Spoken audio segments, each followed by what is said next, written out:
Carter, thank you for watching our video and for being here today. Just want to let you know that if you ever have a question during this time and it's live, I guess go ahead and raise your hand in the bottom of the screen or ask your question in the chat box. So I am a financial coach and I work with clients to get out of debt, adult with their money, and finally feel in charge of their finances. I love working with young people who are figuring out the adult world of money and helping you understand all the vocab that's out there and all of the ways that you can set yourself on the right path. I am so excited to have Joey with me today. This is a friend I've had for a long time. We met through church, but he's a financial advisor. And so, Joey, how long have you been a financial advisor? Yeah, well, thanks for having me. First off, I have been a financial advisor for going on 4 years now. And I'll caveat that by saying I'm doing that as a profession now. I've been investing personally for a long time. I was military, if you can see everything behind me. That was my career. Prior to this, I became a full-time advisor in 2016. But I've personally been investing through Roth IRAs and other means for, gosh, probably close to 20 years. Yeah, so, and you have a great connection being former military. You understand the complication of the paycheck that you guys have to look at and how it's just constantly changing. You have to stay on top of these things. How did that inform how does that inform your financial advising practice with military folks? Yeah, that's an excellent question. And I do speak the language. I think I definitely have a niche in working with military and understanding what we do and how it works and some of the choices or even lack of choices that we have. We always want to start with goals when it comes to financial advice. And my assumption is you do the same thing in coaching. We find out where we are and where we're trying to get to. But having the background knowledge of the way it works and being able to understand firsthand is a benefit as well. I understand the TSP for those that are military. I understand the choices that you have from it. I understand how it works from a service perspective. And I also understand that the majority of folks in the military are young professionals. Even if you're approaching retirement, you're still a young professional considering what the IRS says is retirement age. And most people in the military go on to have second and even third careers. And so ideally, I think we both have a passion for working with young people, military, teachers, just helping them understand how to reach their goals. Cool. Well, the couple things that we're talking about today are the stimulus check that may be coming up soon and micro investing. But let's get started with the stimulus check. There were a lot of people using the stimulus check last time around to buy a better TV. And I'd be willing to bet that a lot of those people did not have a stable financial situation going on. And also what we saw a few months ago was that the nation was saving a lot more in general. Even before that stimulus check, we found that the American people were just not saving as they could have been. Then they started in the crisis. So I guess I'll just give my 2 cents on a stimulus check now. I want to encourage people that if your income isn't stable right now, or you feel like in the next 2 or 3 months your job may be at risk, don't go throwing this money at investing debt or any big purchases. Don't go get that nice couch just because you think you're going to be sitting on it a lot working from home. Put that money toward utilities and rent or mortgage and food. And if you've got that covered, put it toward savings until you know that your job is stable again. And then when you're done with all that, you can throw it at debt. Now, if you are without any debt, but your income is stable, you can be saving toward an emergency fund. You really need 3 to 6 months of expenses anyway. And if you are a stable job, right, if you're in a stable job right now, you need to be saving that or putting that money toward debt and considering investment, especially once you've got a good cushion in the bank. What would you say about the past stimulus check and this one that may be coming up, Joey?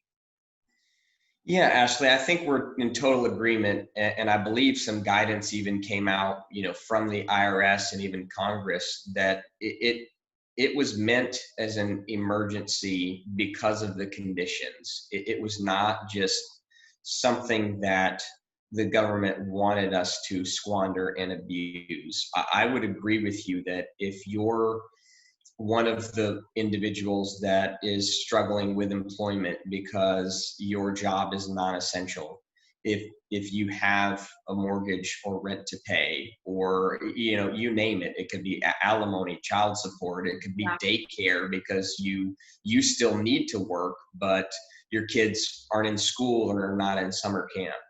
The purpose behind it was to keep us afloat during the pandemic when things are not normal and different. It was not meant to create debt. It was meant to stay ahead. So yes, if you needed it for everyday expenses, that was the goal. Congress wanted us to have it to meet those everyday expenses, not knowing how long the pandemic was going to last, and even probably not thinking it was going to last until now. I would say after that, the emergency fund, I 100% agree with you. The reason the stimulus check was part of the conversation was because a lot of people don't have an emergency fund. They did not have something they could tap into to be able to draw on. I lost my job. It may take me a few months to find another one. How am I going to pay my bills for the next 2 to 3 months? That's what an emergency fund is. Even as an advisor, some of my questions at the beginning are, how are we doing with cash? How much money do you have at the bank? I may not be interested in creating a financial strategy for somebody who doesn't have that immediate need met. It was an excellent time to invest. I will say that because the market was so low. Yeah. The market creates opportunities when it pulls back like that. And I'm sure we may get into some statistics on how that looks, but it was an excellent time to invest. However, investments do have restrictions. If you make or lose money, there are also tax implications. And there's also timing that comes into play. If you made an investment but then needed the funds, even if you made some money, you may not be able to get that money back, or you may have other negative consequences because of the investment itself. And so I would have agreed that the only people that should have been investing that were those that didn't really need it but got it anyway. And if they weren't interested in being philanthropic, to give it to charity or to donate to another local cause, then it was an excellent time to be invested. And that's where I would come in to say, what is it that you need and how can I help? Yeah, I guess one thing that you brought to mind that I want to mention is be cautious about relying upon that stimulus check. There were a ton of people, especially young people, who I believe it may have had something to do with when they filed their tax return last, and maybe this was one of their first tax returns. They were without the stimulus check for months on end after everyone else had been getting them. And so I would caution, don't live your life as if you're about to get it, but still have a plan for it. Decide what you're going to do with that money that you're going to get before you get it. Because some people, $1,200 in your hands, it flies away. Like, you see it there, you want to spend it. You're like, Amazon Prime, here we go. And, you're Exactly. ready to buy all the things on your wish list, which is probably not a great idea in this time. Right. So just live as if you're not going to get it, but have a plan for it. Whatever your financial goals are right now, you have to know where that fits in. And if your biggest goal is a down payment on a house, that's where it needs to go. Maybe, if you're a Christian, you would tithe 10% of it, and you would maybe celebrate with 10%, 20%, or put it toward another goal and then put the rest toward your big one. Right. And I think you bring up a good point. I'm sure there were a lot of people that had already spent it before it came and then didn't realize the complications of, would they get it by check? Would they get it electronically? And even personally. So my wife and I, we had our first child last year, and we were eligible for the additional $500 per child. However, we did not have that on our 2018 tax return. So we were in a position where we needed to complete 2019 taxes for the IRS to even know that we had a child. And if we had already spent that $500 on furniture, clothes, or whatever we thought that we needed for the family, but we didn't file our taxes correctly and in time, we wouldn't have received those funds.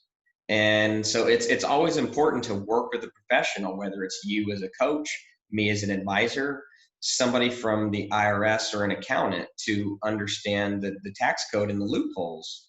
And I think you and I can partner with each other and those professionals to know what the best approach is to strategize. Yeah, that's a great point, Joey. Well, let's move on to micro investing, because I really feel like this could be a really long convo. I've been doing some research on micro investing apps, and I'll say this. A few months ago, I looked into micro investing apps thinking, oh, this will be cool. I hadn't invested in my Roth IRA for a little while, having been in Germany, and we were cash flowing all these vacations, and I had not done as much retirement savings as I wanted to. So I was like, well, let me also, aside from Charles Schwab, get my feet wet in some micro investing apps. And so I joined Robinhood, which one of the pros of Robinhood, unlike some of the others, is that there aren't any fees for your investing. And so that's a pro. But there are a few cons. And I think we should definitely talk today about some of the major cons of the mindset you might be in when you're using a micro investing app. I really just got Robinhood, never put money into it, and they give you a gift of stock when you first join. So that's sort of cool. But mine was like tanking. It wasn't doing anything fun. And I was just like, if I'm going to put money in here, I need to know that it's going to have good potential to grow. And I was just thinking, it's not protected by a retirement account, and I'm just putting little loose change in there. It doesn't seem like it'll make enough difference to make my effort and attention in that app worth it. So what do you know about micro investing apps, Joey, and what is your take on them? Yeah, I can't say that I'm an expert per se, because I'm sure there's plenty out there that I'm not even aware of. And I think the first thing that comes top of mind, and I haven't done a deep dive into this research, but one of the things that we have in financial firms is securities insurance. It's called SIPC, and it basically, it doesn't insure you from losing money if you make a bad investment. I don't want to misconstrue or give false hope to somebody to say, yeah, I can invest, and if I lose, I'll just get insurance. It essentially means that if the place that you're investing goes out of business, but yet they took all of your money with them, there's insurance protection from the federal government that is a means to get that back. So I would say that's one of the more important things, is if you work with someone, who's large, a bank, a financial institution, a broker, or anything large scale, they're going to have that insurance. It's a requirement. Perhaps some of these micro investing apps do not. Maybe they're not regulated. Maybe they are not eligible for things like that. And so even if the app crashes and they're like, sorry, everybody, but we just didn't have what it takes, you may have no means of getting any money back. Now, I will say, just on the other side of it, some people that are savvy I think it's perfect for them. But to be savvy, you need to have time, you need to have effort. And essentially, that's my job. I mean, my job is to be an investment advisor and a financial planner. And so I get paid to do the things that you might be doing on your micro investing app just at will or in your free time or on the weekends or after you come home from work. And so there's a lot of research that goes into it. And I'll just maybe point to this story and then reflect back to you for more questions on this topic and your input. I had a client who has been working with me for a few years now. And he came in and he said, you know, Joe, everybody that I work with, they're just on their phones doing trading stocks all day long. I feel like I should be doing that. What do you think? And I said, well, how much do you know about what they're doing? I don't know very much about it at all. Do you know what software they're using? No, I don't really ask them too much about it. What are they invested in? I'm not sure. I just see them on it all the time. And I feel like if they're doing it, then I probably should be because it's trendy, it's faddish. And I said, so you're basically telling me you don't know what they're doing. You come to see me to get my advice. So you don't feel like doing it on your own. Well, no, I don't really think I know what I'm doing. Then I would advise you not to do it because there's a lot that you can get involved with on those apps that you may or may not understand, but I do. I'm a licensed professional. It's my job to know about those things and how they work and what it's like. So for those that have the time and that are savvy, not paying a cost for something can increase your return over a long period of time. And a long period of time is years, like a decade. I'm not talking about till Christmas or something like that. So it really depends. But if you don't know what you're doing and you make mistakes, you're not going to know why. Nobody's going to explain that to you because you are doing it on your own. Yeah, and I guess I'll say about that, the thing about it is even the most frugal and responsible person can get on this app and screw things up. Like it, I don't know, when you're saving money for any small, purchase coming up, say $500, and you don't want to dip into, say you have an emergency fund, you don't want to dip into that money, you might think, oh, I'll just put it in a stock and let that help me save. But when it comes time to use the money, it could be tanking at that point, whether it's going to go up in the future or not, and then you're not ready to use that money after all. And the money that you put into it, you could have just had ready. So it's sort of like that. I don't know if that's a catch-22, but it feels like it. I'll just use that. So when you're, investing for the long term, you know that your return is going to even out to a positive most of the time. But when you're investing in the short term, it's like, what are you really using that money for? If it's not for retirement, what do you really think you're going to get out of it? And are you going to be a gambler personality where you pull your shares and you sell them off for your money when the stocks are high? Or are you going to sit and let it grow some more because it's got more potential? Like, in the end, the effort that you're using and the attention that you're giving to this app, when you're not a financial professional and you have an actual life outside of money and that's not your job, it doesn't really make a lot of sense to me to spend a lot of your free time on it, especially, if you've got a family and people that you want to pay attention to. Right. Or you have financial advisors. Yes, the stock market is not for quick wealth. I will say that. It is a long game. And anytime somebody comes to us for a short-term goal, we don't talk to them about the stock market because like you mentioned, Ashley, if you want to buy a car or put a down payment on a home and your target is 1 or 2 years, you're not going to have a guarantee of a return. The stock market can never guarantee anything. It's volatile, it has trends, but historically, 3/4 of the time you make money in the market. but you don't know if that time is now or next year or if it was last year. It's just, that's the way the statistics go. And that is from 1980 to today, 40 years. If we look at it, 30 of the 40 were positive, 10 of the 40 were negative. Did you have your short-term goal in one of the negative years and then you lost the money that you were saving?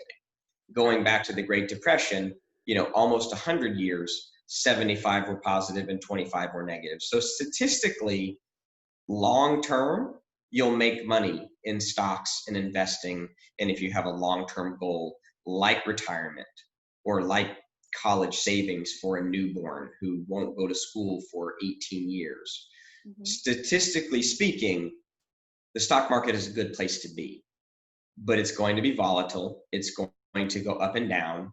And investing is sometimes counterintuitive. You want to sell something that you're making money on, and you're thinking, why would I want to do that? I'm making money. Because you need to protect it. You need to protect the money that you've made before you lose it. Because one thing that we have found out, if we don't protect ourselves, the stock market will level us back out eventually when it goes down. And so when it goes down, that's not the time that you want to panic and get out, because if you have enough time, it will reward you for remaining invested. And I think another analogy, Ashley, that you and I spoke about before was the housing market, right? If you treat the housing market, if you were to have a rental property or you were moving and you wanted to sell your home and you bought one for $200,000, if its market value for what you could sell it for was only 150, would you be as eager to sell that home at that time, knowing that you were going to walk away with $50,000 less than what you paid for it? And most people would say, gosh, Joe, you're crazy. I will wait until it goes back up so I can at least break even. Yet when it's money in the market, we see down, we see red. That's when we want to run. And that's where I come in and where you come in to educate those people and say, listen, as a coach, I'm telling you to focus on the big picture. What is it that we're targeting? Is it retirement? Okay, you're 40. You're not retiring. Let's work together and hold on to this and see what we can do. Yeah. Well, yeah, the biggest thing about it is that money is emotional. It's based off of behavior. And I listened to a lot of Dave Ramsey, and on one of his recent videos on YouTube from a past show, he mentions, when you're talking about people that are successful, when you're talking about people that are successful in their retirement, the ones who have money, it wasn't necessarily based off of the rate of return. It was based off of whether they actually put money in it. Yeah. And the easiest way to do that is set it and forget it, right? I mean, when you have a financial advisor balancing your portfolio, keeping you diversified enough, but not too much, and finding the good funds that you can choose between, you have such an upper hand, and that advisor fee is not so much a hindrance when you look at the value of your money over a long period of time. That percentage that they were taking is almost irrelevant. And so you definitely want to use a financial. It can be. Yeah. And even a study was done by a financial professional group, and they very much have a do-it-yourself mentality.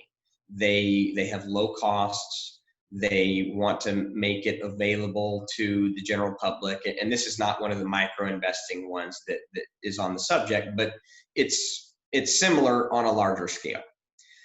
They put out an information paper that said the value an advisor can give you in being an emotional coach and helping educate you on your strategy, what to buy, when to sell, and help you through that, it can be worth 3% per year.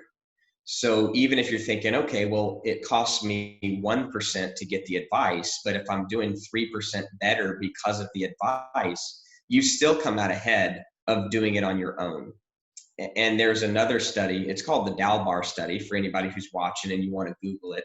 And I know the metrics change every year because of the way the market moves. But the graph that I was looking at was from 1999 to 2019, a 20-year period. The average investor only had a 2.5% return on their investment Wow. because they get emotionally involved. They sell when they shouldn't, but they were losing money and they wanted to get out before it got worse. They didn't buy at the right time because they emotionally couldn't handle putting the money back in because of the pain of the loss that they just received. Yet if you just invested your money in a balanced portfolio, which is something I can help with, you would have done almost 6%. And that's if you didn't touch it at all, if you just left it alone. Yeah, It takes the emotional coach, you, Ashley, me as an advisor, it takes that assistance to be able to stay that course and get that 3%. So yeah. that's a perfect example. You know, the independent person in me knows that there are other people that think like me out there. And my instinct is to be like, well, if I know not to do that, I'll just not do it. And I'll just leave it there and I'll be fine. And I'll, rebalance every year. But the truth is that even the smartest person is subject to those feelings. When you've put years and months and years of heavy savings into these accounts, and you're watching most of it go away in one sitting, it can be terrifying. And you think, I'll just cut my losses. But the smartest people can be subject to that feeling. So it's not how smart you are. It's not how responsible you are even. Right, right. And pain of loss is a real thing. I was listening to another webcast that mentioned, say you were coming home, before COVID, when we actually went to the grocery store, right? You were leaving the grocery store, you found $20 in the parking lot. You were thrilled. You looked around, nobody had dropped it. There was really nobody to say, hey, I'm sorry, did you drop this? So you put it in your pocket. You're thinking, man, this is a great day. I made 20 bucks. I didn't do anything. You get home, you reach into your pocket, you can't find the $20. You're more upset that you lost the money that you found, even though before you started the trip to the grocery, you had the same amount of money that you had, and so it's the pain of loss is a real thing. It's psychological, and it's hard to combat that. And I'm sure you see that, and I know I've acknowledged it as well. Things like debt, they're psychologically demanding. We don't like having debt looming over us, even if the emergency fund and investing are all still good options and viable things. We want to tackle debt as soon as we can because it just makes us feel better to think we don't have debt. Yeah, that's part of it for sure. And just the math plus the behavior doesn't lie. That when you're focusing on one thing at a time, and when you're not paying out negative interest on your credit card. I mean, 25%, I saw that recently. I just couldn't believe that people are carrying that over month to month. When you're making income enough, I had a client that, had about $600 left over in that paycheck, and they weren't, making $100,000 a year or anything. They had a modest income. But when they had that much extra money, when we looked at their budget, it's like, you have so many things you could be doing with this. And think about if you didn't have any debt payments. That was on top of their minimum payments. That they had all this expendable income that they just didn't see until they sat down and looked at the numbers and looked at what they were actually spending in the last month. So budgeting makes a huge difference on that. And just looking at what you have and using it. But I guess I would like to know how a lot of your clients do when they have just gotten out of debt. Say, do you have any clients like that recently? Yeah, it's always a topic of conversation. And I think maybe one that could be extremely relatable. You have clients that are both working and they've got young children. So daycare is an expense. And I guess I can't say maybe that's debt. It's just an expense. But if you identify with this just as well as anybody as a coach and a financial coach helping with budgeting, whenever the kids go to school, it's not that you just want to pretend that you found an extra $1,000 a month that you can transfer into the next best thing that you want to do. You know, the reality of it is, well, what other goals can we work towards? If college savings are important for those children, but it was not affordable because of the daycare expense, why pretend that it's still not affordable when the kids go to school? Because you could use the money you were paying for daycare and transfer it into college savings, which is something that I can help with. Now, maybe I couldn't have helped that couple, that family prior to that time. They did not have any discretionary income, but now they do. It's just, did they want to be more extravagant in their lifestyle, or do they want to maintain some sort of discipline and tackle another financial goal? Car payments are a perfect example of that as well. If you're perpetually going into another car payment just because the dealership talked you into it, you know, this is a call I used to get all the time. Hey, we notice you have this vehicle and we can get you into a new one at the same price. It's not going to cost you any more, but you're going to get all these upgrades with the new models and features and things like that. Well, here's what they neglected to tell me, right? And I didn't bite because I'm smarter than that. I was going to pay my car off in a couple of years if I maintained the schedule and did what I needed to. Had I kept those payments and got that new model, what was the new deal? Maybe another 5, maybe another 6, maybe even another 7. So yes, I was not going to be spending any more month to month. It was a mind trick, right? But in 2 years, I was not going to have those monthly payments anymore because I would own my car. And then I could have put that to my Roth IRA, or take the deal with the car. And then now I've got 3 more years where I might not have the discretion to put to my Roth because I bit. And I know I probably hit on a subject where you would say, Joe, I don't know why you ever financed a car in the first place. But, you know, if you need a car and you don't have the cash, you got to take what you have available. But I know you help coach people to never finance a car again and not have that kind of debt. And I think that's extremely valuable as well. Yeah, and what I say to people that already have a car financed, it doesn't make you irresponsible or a dumb person. It just means don't fall for the next roll negative equity trap. Right. I'm just hearing all over the place about people that have rolled negative equity not once but twice or 3 times into new cars, and all of a sudden, you know, they're almost as upside down on a car loan than they even have equity for the car. More than they even own in the car, they have negative equity. And so it's just baffling what people are doing with a depreciating asset. I mean, what I think there's the amount of value that goes down as soon as you drive a new car off the lot was around 30% of the total value. And then just so much, especially in our world today, where you can go get a car with Carvana and they give you like 2 cents for yours. It's just really funny that people can get cars really fast these days. Like, I guess faster than they could even before.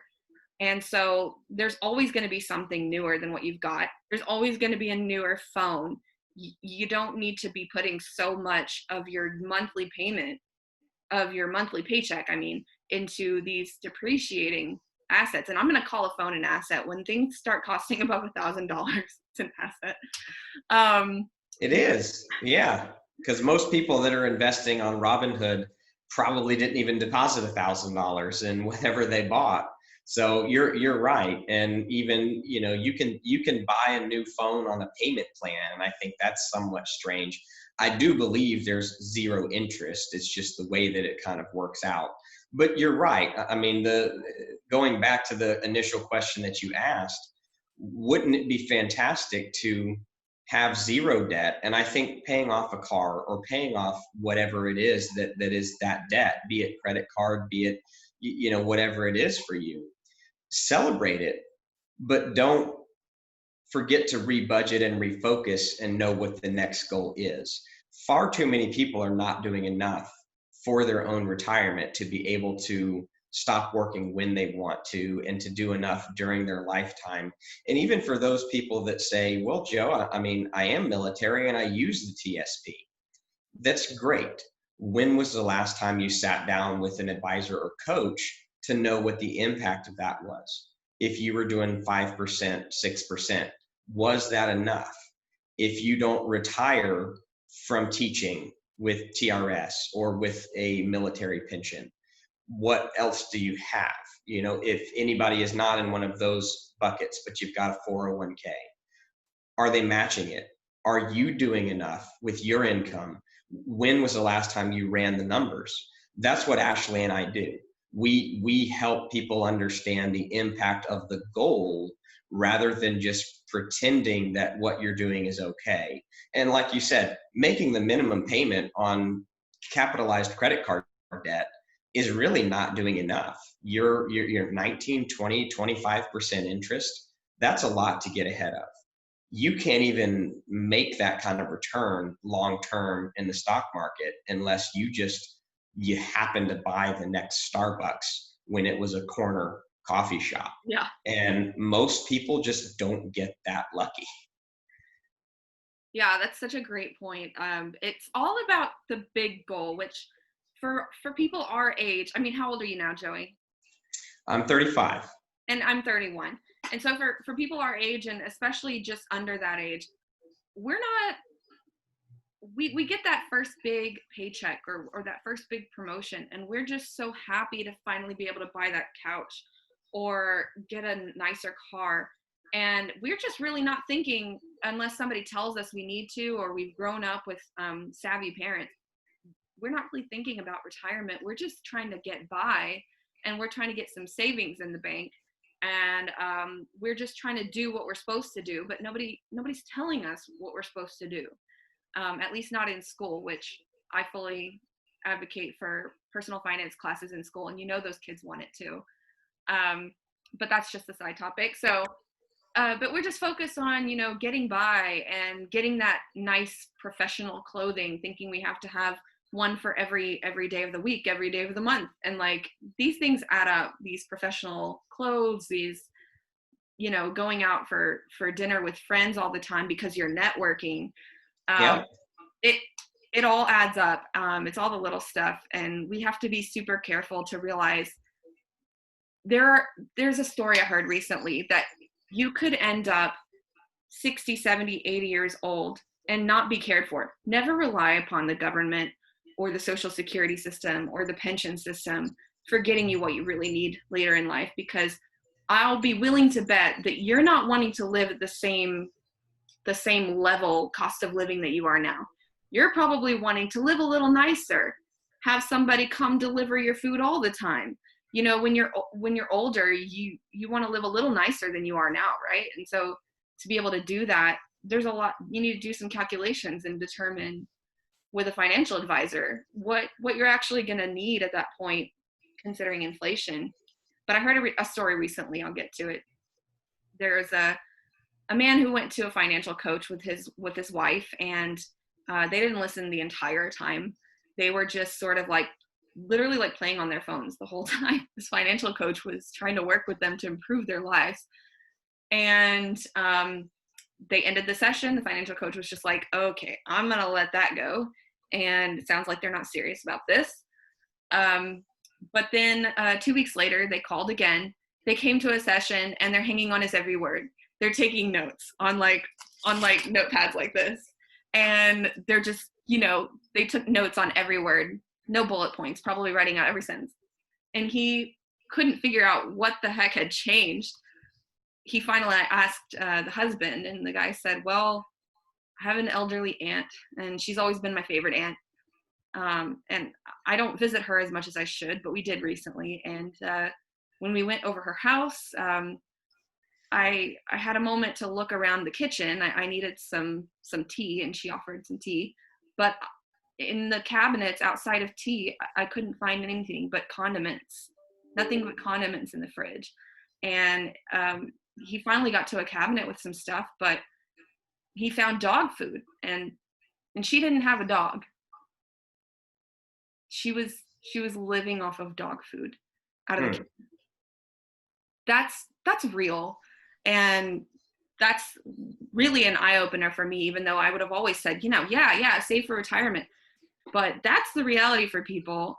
And I'd be willing to bet that she was getting Social Security, but it's just not enough to rely upon an outside entity for forgiving your student loans 10 years down the road or for setting you up in retirement. You really have to do the work now. And even if you're 20 years old, that's the hard part. Right. And you hit on Social Security, and I won't talk too much about that, but you get out of Social Security what you put in. And so it matters your entire life how that plays out. And just to go back to kind of what you mentioned, the start of this whole conversation, oftentimes we don't think about it when we're young. Mm-hmm. However, time and the value of compound interest and return on investment, time is the biggest ally. You can double your money about every 10 years, and even more than that if you're contributing to it. And so just think, well, if I start when I'm 25 and I want to retire in my 60s, that's 40 years. If you wait 10 years to, well, when I get my life together, I will do this or that. If you wait 10 years, you've forfeited the last 10 years of doubling. And you say, well, so I waste a quarter of my time. Yes, a quarter of your time, but maybe a third or a half of what your total return could be because of the timing. We're talking about you're losing the end of your investment, not the beginning of it. So that would be the difference of having maybe $500,000 at 65 because you waited until you were 35 to begin, and the difference of having $1 million when you were 65 because you just thought, I'm going to start this when I can. I'm going to make it a priority.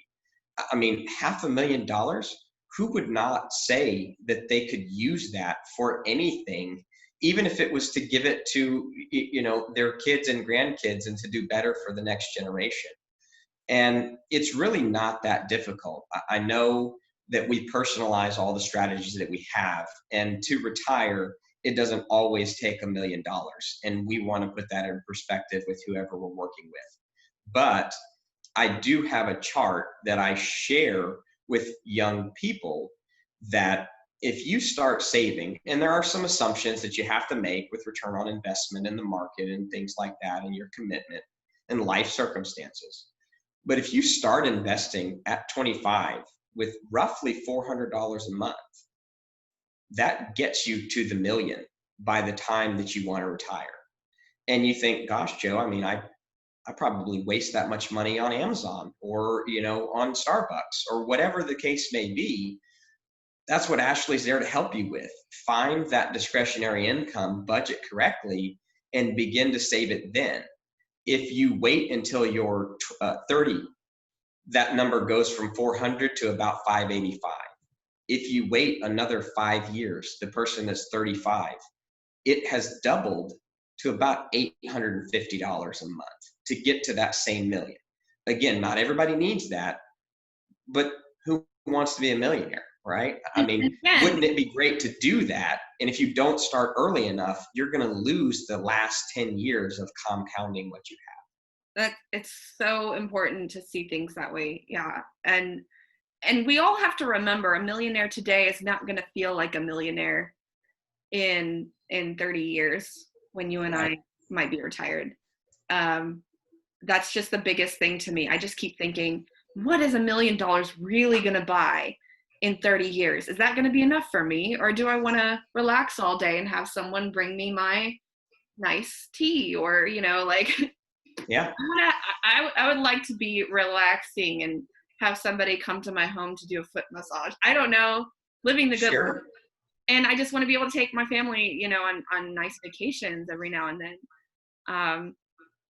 But yeah, it really does make a difference how early you start. Yeah. And inflation, you could see it in things like wages, right? My first job, I think I made $4.50 an hour, and that was a roundabout minimum wage. In high school, I think they increased it, and I got, something like 5 1/4 or something like that. Now I don't even know, minimum wage. I think it may vary by state even, but there is a federal minimum that's still probably about 750 or so. And if you think about it, man, when I was making $5 an hour, I just thought, man, I can't wait till I make $10 an hour, or man, I can't wait until I make $15 an hour. But if you put that into perspective, that's just 10, 15 years of employment for me, and doubling wages. I mean, that's the effect of inflation. It's just, it had to happen, because that 750 an hour from 450 an hour, it only goes the same distance. It doesn't really do any more for me. At the time, it didn't do any more than the 450 did, but gas was more expensive, groceries were more expensive. So you're right. I mean, maybe the $1 million when we're retired is the price of a new home. We have no idea. Well, already is in California, but well, it is. Yeah. So that's a different topic, and for another professional who's in real estate. But you're right. If we buy a $300,000 home today, it might be a $800,000 home when we retire because of inflation. Yeah.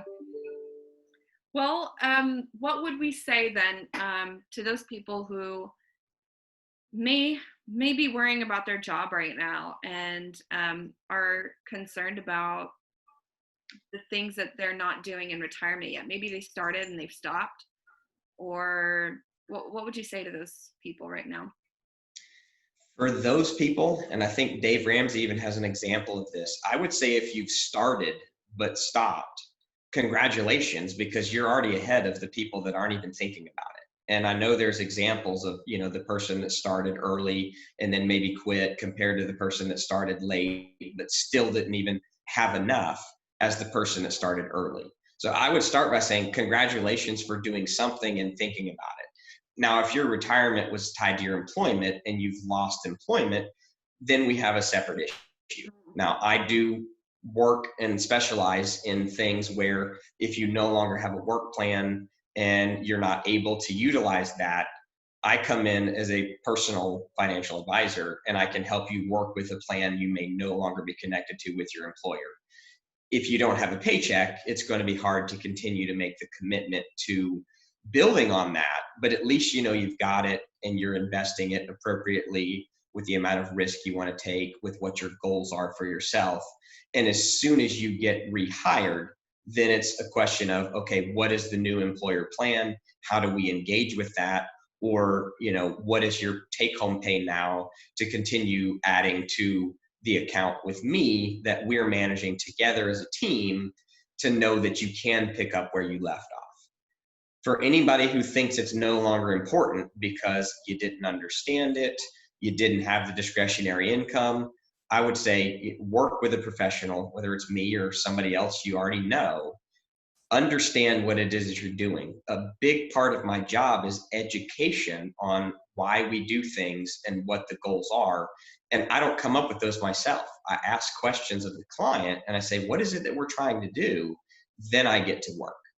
And so, work with somebody to understand what you do, and then stay on track. Don't get emotional about it. The mark, again, 75% of the time is positive. When it's negative, it hurts, but you just have to stay the course. You have to stay the course, and you need to work with somebody who can keep you on track for that.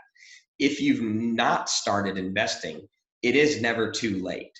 The market does create opportunities. It doesn't always just go up. If that was the case, we would say, get your money in as fast as you can, because next week it's too late. That's not the case. Starting somewhere is better than never starting at all. Being like that 80-year-old person that you mentioned, living off of dog food, I guess, just because it was more affordable than groceries. I can't even imagine what the decision was behind that. But, even if it means you buy name brand things and you're extravagant at the grocery, but you could go down to generic, or, eat more soup and sandwich instead of having filet mignon, or, going out to eat. I mean, restaurants are closed. Who's going out to eat anymore? There are ways that I think DoorDash and Uber Eats, but well, true. Yeah. Stop doing that. You have to stop it. I think that's where you come in, right? You say, okay, how much are we utilizing this? How much are we being quote unquote wasteful, and you got to eat. Everybody's got to eat, but how are we going about that? Ashley, I think that's your specialty. Probably not. Yeah. You need to buy the nice, pretty cereals. No. Well, I'll add to that, Joey. You're making some really great points. I'll add that there are people like me who would probably, if unadvised, just sit there saving for retirement in their savings account and feel super excited that they have a high yield savings account so that their money will grow, but at least it's still there and they can always touch it. And I want to remind those folks that if you don't have a tax sheltered account for your retirement, and this is something you're planning on living on for years and years of your golden age years, you need to get with a financial advisor, and you need to have some kind of tax sheltered account for that money, because yes, people get taxed on the returns on their investments, but your money is not growing and not at a rate that's even going to keep up with inflation. Right. So you need to be investing it. That's what I did for a short time, because I saw that my investment wasn't growing, because I wasn't actively involved with a financial advisor. And my husband and I wasted like 4 years, even though we were cash flowing these vacations in a once in a lifetime opportunity of living in Europe. I still regret not having put more toward retirement during that time and not having paid attention to what the heck was going on in our Roth IRAs. But yeah, don't let that money sit in a savings account just because you don't know how to get started. You can go on Dave Ramsey's ELP website and look up financial advisors there. You can just Google local financial advisors in your area. And if you work with me, I'll give you referrals to people like Joey here, Joe, who will help you get set up with a diversified portfolio, so you don't have your eggs all in one basket, and in something that will actually grow. I mean, there's still funds out there right now that are making 10% and so forth. And it's not all bad. So stop watching the financial journalism. Don't waste hours and hours on penny stocks when you don't know what you're doing. And use professionals. It's worth it. It's worth the trade-off. Sure, it definitely is. And I think you make great points. Even high interest, I would be curious at what you would guess high interest in the savings account would be. Well, I recently joined Marcus, which is a division of Goldman Sachs, and they cater more toward millennials with this division. But it's an easy online high yield savings account. I've also got a CD with them. I started it maybe 3 or 4 months ago. And at that point, all I was able to lock in was a 1.85% CD. Okay. But just months prior to that, in November, I had found 2.11%, 2.11. And at that time, I believe it was the highest out there. But I lost that opportunity because I couldn't get into the system. I couldn't get them to answer my phone call, and I couldn't, it wouldn't let me do it online. I think I'd frozen my credit or something, and it had something to do with that. But those are the kinds of things that block responsible, frugal, motivated people from actually getting their money into places that it's going to grow. And right. Better than nothing. It's better than that 0.225% that you're getting in your money market. Right. Well, and even then, you need to talk to a professional, because that 1.8 is fantastic. And the fact that you've got it now, CD rates now are like, 0.25 or something like that. Yeah. But even at the time, inflation was 2.5. So, and then it dropped to 2.3. And so that's probably why some of the rates dropped, from 2.1 to 1.8. But even then, inflation was more than your CD rate return on investment. Short term, still the way to go, for something conservative and professional. But if you were going to invest in CDs for the rest of your life to retire, you would end up not even having enough to buy what you need in the future, because you would need to be targeting things like 7 and 8% in investing. And saving is not investing. That is a myth, and that can be a topic for another day. Yes. Well, I thank you so much for being here with me, Joey, today, and letting us all pick your brain on investments and how to how a financial advisor views a stimulus check. And I just want to mention, if you ever want to use my help, it's really great to find somebody that is not a family member and doesn't have a stake in your life to give you financial advice, somebody that's not biased. And that's what I am for you. If you are Gen Z millennial and you're getting into the groove of your new job, or you're not sure what to be doing right now, I can help you with that. I can help you look at the numbers, and it forces you to sit down and actually do some math so that you can get your behavior on track and you can finally feel like you're in charge of what you're doing and that you're on the right path. Even if it's not the typical American dream, I want to work with you. So you can book a free consultation with me by going to my website, which I'll post on a link below. And Joe here is great to work with as a financial advisor. He will do the math with you, and he'll do all the hard research work, and he can present you with options of places where you want to put your money. And he's going to listen to where you are in your career, and where you are in your family life as well, because it's all interconnected. And so I highly recommend, if you are able to invest currently in retirement, get with a financial advisor. Yes, even right now, and don't look at the percentages. Yes, look at the management fees, but don't neglect that. It's the time right now. And if you are still working through debt and working through your savings and money habits, definitely get in touch with a financial coach like me.